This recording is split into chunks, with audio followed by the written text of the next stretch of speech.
Biology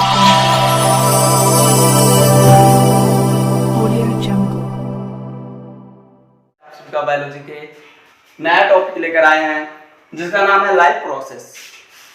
आज हम life process जो आप सभी का क्लास 10th का पहला चैप्टर है।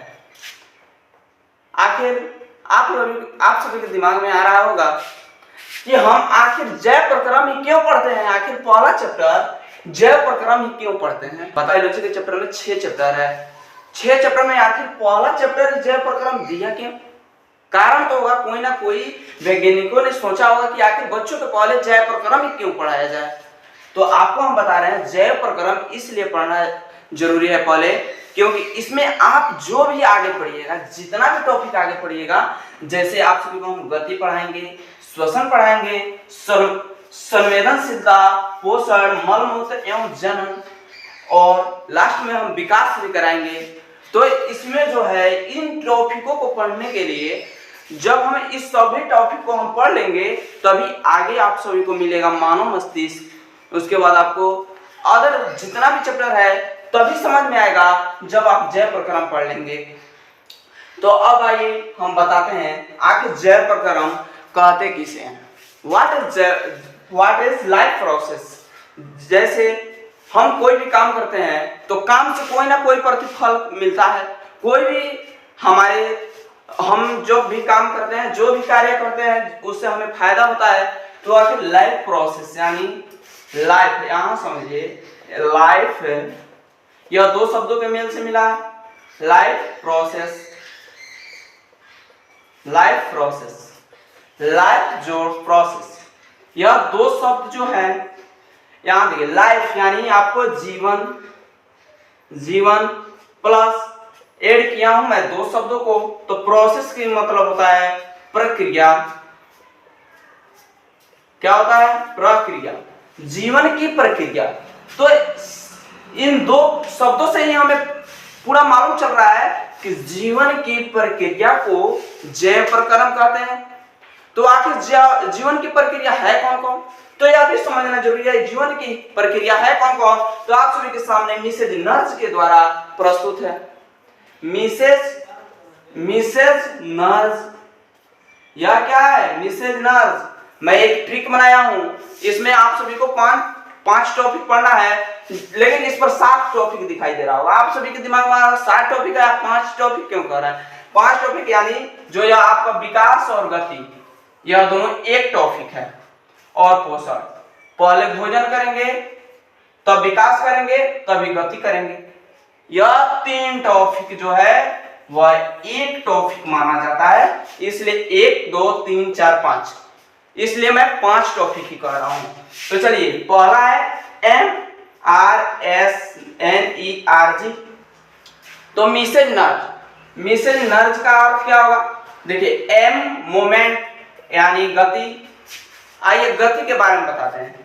आपको एक फिजिक्स में गति पढ़ना है तो फिजिक्स के द्वारा हम फिजिक्स में दूसरा गति आपको पढ़ना है, उसमें आपको गाड़ी की गति जितना भी एक्स्ट्रा गति पढ़ना है। लेकिन हम इसमें जो है बायो में क्या होता है, चैप्टर भले वही सेम कहा जाए, गति वह भी है, गति यह भी है, चैप्टर सेम है, लेकिन कारण क्या है कि गति इसमें पढ़ेंगे तो शरीर की गति पढ़ेंगे, इसमें शरीर की गति पढ़ेंगे, और उसमें जो पढ़ेंगे वह साइड इफेक्ट एक्स्ट्रा जो भी गति करते हैं, जीवन में जितनी भी प्रक्रिया की जाती है उसे पढ़ा जाता है। ठीक है, तो चलिए, गति आप समझ चुके हैं कि गति इसमें जो है वह शरीर की गति, शरीर के द्वारा जो भी गति किया जा रहा है, जैसे ब्लड की गति, खून का चलना, दिमाग का चलना, हाथ आगे पीछे कर रहे हैं, आगे किए पीछे किए, हाथ का चलना, यानी हमारे शरीर के द्वारा पैर से चलना, आंख पलकाना, आंख फड़कते रहना। आपको हम बताएंगे कि आंख का फड़कना आखिर क्या कारण होता है कि आंख स्वयं फड़क जाता है। या आगे चल के आगे सब मिलेगा आपको, जितना भी वीडियो देखिएगा आपको बायो से रिलेटेड ही मिलेगा। आगे देखिए, आपको श्वसन है, रिप्रेशन, इंग्लिश में इसे कहते हैं रिप्रेशन। इंग्लिश याद रखिएगा, आगे चल के इंग्लिश ही काम आता है। रिप्रेशन यानी श्वसन, और मैंने लिखा है अंतः प्रक्रिया। आखिर अंतः प्रक्रिया ही क्यों लिखा? अंतः, आप बताइए, श्वसन जो लेते हैं वो बाह्य प्रक्रिया है? नहीं, आप सांस लेते हैं, बाहर से पर्यावरण के द्वारा भले सांस लेते हैं, यह बात हम मानते हैं कि बाहर से लेते हैं, लेकिन क्रिया जो हो रहा है अंदर अंतर प्रक्रिया हो रहा है। श्वसन जो जा रहा है वो आपके भोजन को पचाने का काम कर रहा है, श्वसन जो जा रहा है आपके रक्त कोशिका में जा करके और भोजन को पूरे शरीर में फैलाने का भी काम कर रहा है। इसलिए आपको अंतर प्रक्रिया श्वसन को कहा जाता है, श्वसन को अंतर प्रक्रिया भी कहते हैं। ठीक है, यह श्वसन क्या करता है, तो हमारे शरीर को गतिशीलता में मदद करता है, शरीर हमेशा चलाने के लिए। उसके बाद दूसरा बात आपको बता दें कि श्वसन जो है यह हमारे भोजन के विघटन में भी काम आता है। ठीक है, भोजन पचाने में निरंतर मदद करता है। चलिए आगे आता है संवेदनशीलता। यह सबसे मजेदार टॉपिक है आपके लिए, जिसको कहते हैं स्वस्थ युग। देखिए आपको होता है कि अरे भाई कोई टच कर रहा है तो मुझे टच महसूस हो रहा है। आखिर क्यों टच महसूस होता है? वही जो टच महसूस होता है, कोई टच करता है, कोई मारता है, वह क्या है? आपको संवेदनशीलता है। स्वयं आपके त्वचा पर स्पर्श, 5 ज्ञान इंद्रियों में संवेदनशीलता जो है, 5 ज्ञान इंद्रियों में एक ज्ञान इंद्रिय जो त्वचा कहलाता है, यह त्वचा पर निरंतर काम करता है। और आपको संवेदनशील आंख का फड़कना हम बता रहे थे, आंख का फड़कना भी संवेदनशील है। देखिए पर्यावरण से जैसे भी गर्दा आता है या कुछ भी आता है, हमारी आंखों के कोशिकाओं को महसूस हो जाता है कि शायद हमारे शरीर पर, हमारे आंखों पर कोई साइड इफेक्ट आ रहा है, शायद जो हमारी आंखों को दुर्घटना पहुंचा सकता है, साइड इफेक्ट हो सकता है। इसलिए आंखों का जो यह पपनी है वह तुरंत फड़क जाता है, जिससे आपका गर्दा जो भी होता है वह बाहर पर्यावरण में ही रह जाता है, और जो आपको वायु, शुद्ध वायु होता है वह हमारी आंखों तक पहुंच जाता है, जिस कारण से हमारा आंख आगे चल के खराब भी नहीं होता। चलिए आगे संवेदनशीलता हम जान गए। अब संवेदनशीलता के बाद आप देख रहे होंगे, जरा ध्यान से देखिएगा, खांचा हुआ ज्यादा है। न्यूट्रिएशन, आपको न्यूट्रिएशन नया यह टॉपिक बताएंगे, नया बहुत ही अच्छा से, जिसमें आपको भाग बढ़ जाता है। न्यूट्रिएशन यानी पोषण यानी पोषक तत्वों के द्वारा मिला हुआ जो भी हमारे शरीर में पोषक तत्वों के द्वारा विटामिन, प्रोटीन जो भी मिलता है उसे क्या कहते हैं? पोषण। आपको इसी का उल्टा आता है, विलोम आता है, विपरार्थक आता है कुपोषण। तो आखिर व्हाट इज कुपोषण? तो अरे भाई जब पोषण पढ़ लिया तो कुपोषण नहीं बता सकते हैं? पोषण यानी हमने बताया विटामिन, प्रोटीन, एक्स्ट्रा सब कुछ प्राप्त हो जाता है हमें किसमें? पोषण में। तो उल्टा समझ जाओ, पूर्ण विटामिन का प्राप्ति न होना ही कुपोषण कहलाता है। डायरेक्ट बोलिए, आपको आता है एग्जाम में 2 नंबर में आता है तो डायरेक्ट लिख दीजिए कि पूर्ण विटामिन का प्राप्ति न होना ही क्या कहलाता है? कुपोषण कहलाता है। ठीक है, इसलिए पोषण और कुपोषण आप जान गए। और कुपोषण एक ऐसा तथ्य है जो निरंतर महिलाओं में देखने को मिलता है। हम लोगों ने जान लिया, कुपोषण का अर्थ जान लिए, पोषण जान लिए। अब हमारे दिमाग में आ रहा होगा, हम बताने वाले थे एक्सक्रेशन यानी मल मूत्र त्याग को विशेष रूप से आपको बताने की आवश्यकता नहीं है। आप सब तो मल मूत्र त्याग प्रतिदिन करते हैं, जानते होंगे कि किस तरह से किया जाता है। इसके बारे में विशेष रूप से बताने की आवश्यकता नहीं है। ठीक है, तो आपको हम उत्सर्जन बताने चल रहे हैं। उत्सर्जन किसे कहते हैं पहले जान जाइए परिभाषा। उत्सर्जन कहते किसे हैं? तो विशेष रूप से मैं परिभाषा नहीं बताऊंगा, आप परिभाषा अपने आप से तैयार करिएगा, समझ लीजिएगा। तो ध्यान से समझिए, उत्सर्जन यानी जब हम भोजन करते हैं उस समय, पाचन के क्रिया के समय, जब भोजन किए, पचाए और पचा कर निकाल देना ही उत्सर्जन कहलाता है। शॉर्ट में इसको इमेजिंग फैक्ट भी है कि खाना पचाना, निकालना। तो खाना यह क्या हो गया? आप भोजन ले लिए, पचाना पोषण प्राप्त कर लिए, उसके बाद निकालना हो गया उत्सर्जन। तो उत्सर्जन, पाचन के समय जो भी उत्सर्जित पदार्थ बनता है वो उन उत्सर्जित पदार्थों को निकालना आवश्यक होता है। क्यों निकालना आवश्यक होता है? तो जो उत्सर्जी पदार्थ होते हैं, आपके उत्सर्जी पदार्थ होते हैं, यह काफी मात्रा में क्या होता है, जहरीला होता है।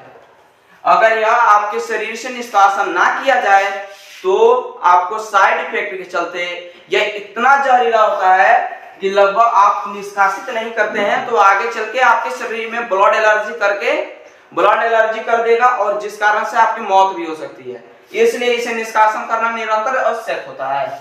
तो आप उत्सर्जन करते हैं, उत्सर्जन जब करते हैं तो आपको पुरुष में 2 अंगों की आवश्यकता होती है और महिलाओं में भी 2 अंगों की आवश्यकता होती है। तो आइए पुरुष के बारे में बताते हैं। पुरुष में 2 अंग होता है, एक होता है लिंग और दूसरा आपको हो जाएगा मलद्वार। बहुत ही बच्चे कहते हैं मलाशय। अरे भाई मलाशय निकल जाएगा तो मल कहां से करोगे, आपको आता है ना मलाशय। बहुत बच्चा कहता है कि पूछा जाता है कि अरे कहां से मल क्या करता है, तो मलाशय से करते हैं। तेरी बात आपको अगर मलाशय से कर देगा, मल द्वार से करता है कि मलाशय से, मलाशय ही कर देगा तो बाद में कहां से त्याग करेगा, उत्सर्जी पदार्थ को कहां से निकालेगा।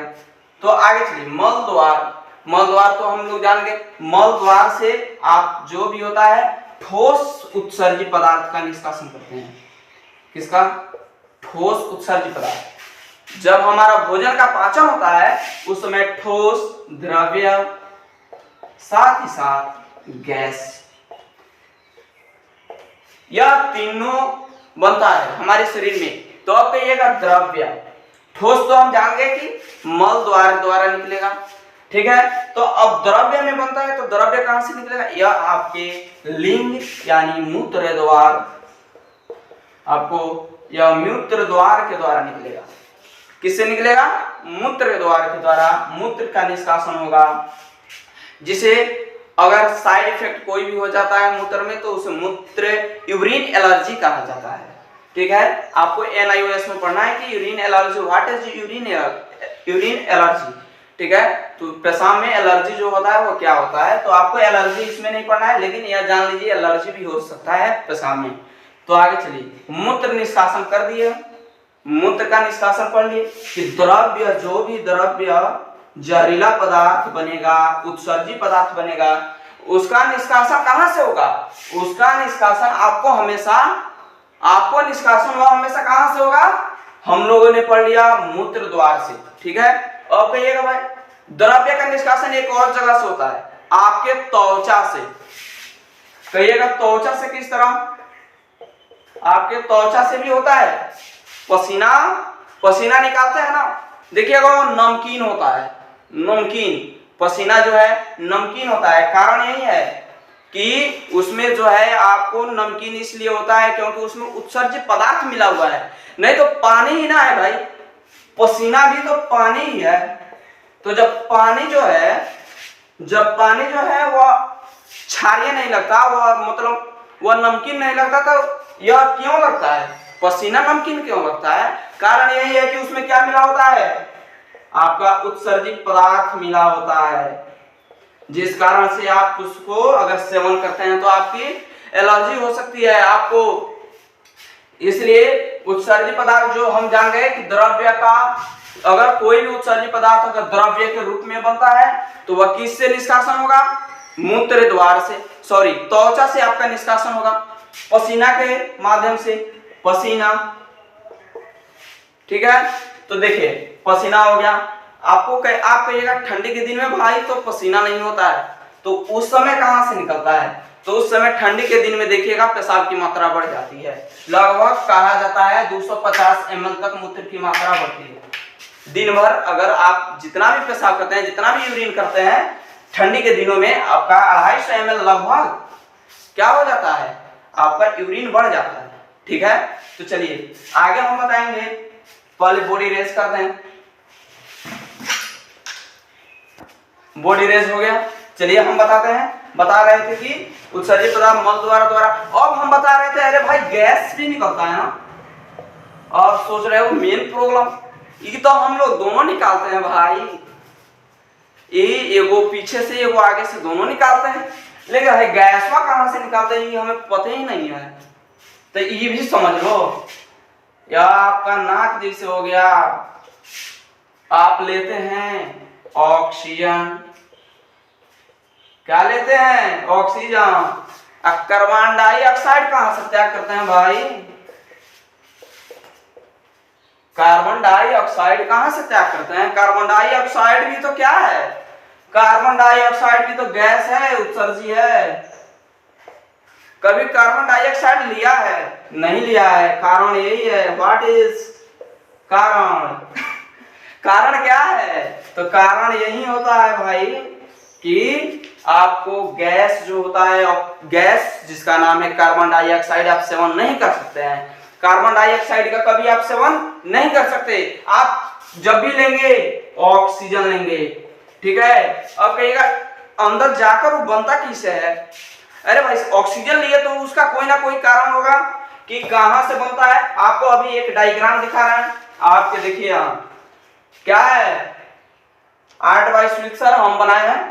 देखिए मनुष्य का श्वसन तंत्र, या आपको श्वसन तंत्र दिखाई दे रहा है। देखिए नासिका वेशम, मुख है, नाक से नासिका वेशम, आप नाक से क्या लेते हैं? सांस लेते हैं, मुख से लेते हैं। देखिए वहीं जाता है या ब्रोंकस के पास। ब्रोंकस आपके अंग का एक भाग है, एक अंग का भाग है, एक अंग का भाग है आपको ब्रोंकस। ब्रोंकस के पास जब देखिए, जब ब्रोंकस के पास जाता है, जब ब्रोंकस के पास जाता है तो ब्रोंकस के पास से आप देख रहे होंगे कि छोटे छोटे कणों में दो भाग बटे जा रहा है। यहाँ का जो है नीचे वाला भाग को आपको बता दें डायफ्राम कहलाता है, डायफ्राम, ठीक है। तो ब्रोंकस से जब फुटकता है तो यहाँ पे आपको कुपिकाएं पाई जाती है, दोनों छाती के दोनों ओर कुपिकाएं पाई जाती है। और इन्हीं कुपिकाओं में एक ऐसी संरचना का, इसी संरचना में आपको ऑक्सीजन छन जाता है। छन्ना पदार्थ होता है, इसमें छानने की मात्रा होती है, क्षमता होती है छानने की, जिससे आपको तरल यह जो है ऑक्सीजन छन जाता है और ऑक्सीजन शुद्ध पदार्थ हमारे शरीर में चल जाते हैं। और आपको जो होता है कार्बन डाइऑक्साइड, वह तुरंत वापस कुपका जो है वह छानकर और ऑक्सीजन को भेज दिया और तुरंत क्या करता है? कार्बन डाइऑक्साइड को बाहर निकाल देता है, ठीक है। तो आप देख रहे हैं कि कार्बन डाइऑक्साइड को हम तो बाहर निकाल दिए, गैस यह भी उत्सर्जित पदार्थ था, गैस के माध्यम से निकाले। अब एक और होता है जो आप कभी कभार निकालते हैं, क्या? कभी कभार। गैस वाले जिनको डाइजेस्ट हुआ रहता है वह तो भाई निरंतर निकालते रहते हैं, एक को उठाते हैं एक और से छोड़ देते हैं। आप लोग समझ गए होंगे ना कि उत्सर्जित गैस दे देता है आपकी किताब में, ठीक है, जिसे क्या कहते हैं? आपको उत्सर्जित गैस, जिसे हवा के माध्यम, गैस के माध्यम से निकाल दिया जाता है। चलिए आपको अब बता दिए, आपका फाइनल होता है उत्सर्जन, फाइनल। अब आता है रिप्रोडक्शन, जनन। आपको हम बताने जा रहे हैं जनन। जनन जो है यह कभी भी दो आदमी के मेल से होगा, या आप तो जानते हैं। जनन पहले बता दें किसे कहते हैं। तो अपने संतति के वृद्धि के लिए, अपने संतति के वृद्धि के लिए मनुष्य द्वारा किया गया सभी कार्य क्या कहलाता है? सभी कार्य। अरे भाई सभी कार्य नहीं हो सकता है ना, सभी कार्य क्यों होगा? एक कार्य तो होकर करता है जनन, सभी कार्य क्यों लिख देंगे? तो अपने संतति के वृद्धि के लिए किया गया कार्य ही जनन कहलाता है, ठीक है। और इसमें क्या होता है? जनन में क्या होता है? गुणसूत्र का मिलन होता है, ठीक है, गुणसूत्र का मिलन होता है, जिससे आपको बच्चा की निष्कासित होती है, बच्चा पैदा होता है। चलिए आगे हम इसके बारे में डिटेल्स हम लेक्चर बाय लेक्चर जब बताएंगे, हम लोग इस चैनल के माध्यम से जब आगे चल के सब कुछ बताएंगे। ऐसा बात नहीं है कि यार यहीं पे रह जाएगा, हम लोग इस चैनल के माध्यम से कुछ सीखने और सिखाने का काम कर रहे हैं, ठीक है ना। आगे चल के यह भी विकास करेगा। हम लोग जानते हैं कि इस समय से जस्ट तुरंत तो नहीं विकास कर सकता है, लेकिन हम लोग मेहनत अगर करें तो यह चैनल जो है बहुत ही जल्द रिलीज हो सकता है सब किसी पर। हम लोग कुछ टीम बनाए हैं और टीम के द्वारा पढ़ाया जाएगा इसमें, और आगे चल के यह चैनल जब विकास करेगा तो हम लोग और इसको विकसित करने का काम करेंगे, ठीक है। और इसमें हम लोग सीखने और सिखाने का काम कर रहे हैं और आगे चल के आप लोग को और बेहतर ढंग से सिखाएंगे, क्योंकि हम लोग को तो इस समय तो एक्सपीरियंस हो गया रहा और आगे चल के और बेहतर से आप सभी को बता सकते हैं। और चलिए बात ज्यादा नहीं, क्योंकि किसी व्यक्ति के द्वारा कहा गया है कि बात बात के जैसा हो तो बात बात होता है, बात बात के जैसा हो तो बात बात होता है, और वहीं बात जब हद से ज्यादा होता है तो वहीं बात बकवास होता है। तो चलिए इस बात को छोड़िए, थोड़ा इंटरेस्टेड टॉपिक हमने बता दिया, इंटरेस्ट के लिए वो 2 लाइन बताए थे। अब चलिए गुण सूत्र का मिलन हम होता है तो बच्चा का निष्कासन होता है और बच्चा पैदा होता है। और आगे चलिए, इसमें जनन में आप लोग परिभाषा केवल जान गए और जनन क्या होता है, इसमें क्या काम होता है यह जान गए, तो इससे ज्यादा इसमें नहीं बताऊंगा। कारण ये है कि अभी टॉपिक नहीं पढ़ा रहा हूं, अभी जय प्रक्रम में पढ़ना क्या क्या है, इसमें पढ़ना क्या क्या है आपको, जो भाग 7 टॉपिक पढ़ना है, 7 नहीं 7 टॉपिक हमने बनाया था। आपको फर्स्ट जिस समय शुरुआत किया था उसमें तो बता दिया था कि क्यों 5 कहा जाता है, 7 है 5 क्यों कहा जाता है, यह हमने बता दिया है। चलिए अब आपको आता है अंतिम ग्रोथ, GROUTH, ग्रोथ विकास। हम लोगों ने